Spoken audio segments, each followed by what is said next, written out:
This is something that I think much of the country is missing. I've talked before about the difference of today where we take care of patients. And patients come to us. They come to our doctor's offices, they come to our emergency rooms, they come to our hospitals, versus taking care of people who are not patients yet and promoting health. And this is where I think people are making a mistake. So there's a lot of talk about patient-centered medical homes and all, which are a good concept. However, they're also thinking that that's how they're going to improve population health. I don't believe it.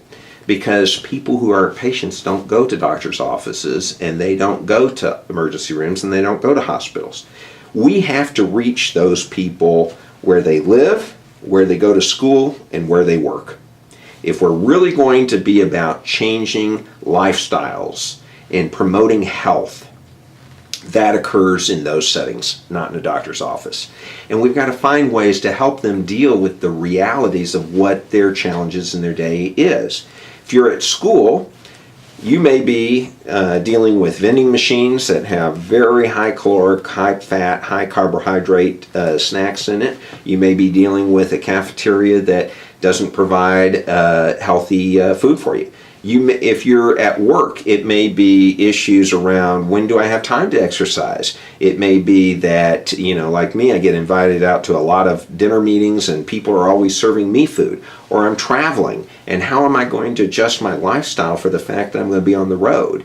So there's all these issues that we have to address. Not only that, but I've talked about the epidemic of childhood obesity.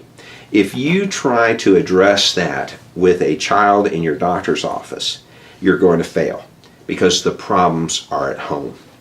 That you have to treat that whole family. How are we going to instill a culture within the family of better lifestyle and healthy living behaviors? Because that child is not going to be able to change all of this themselves. So I think we've got to more and more take healthcare to where people are.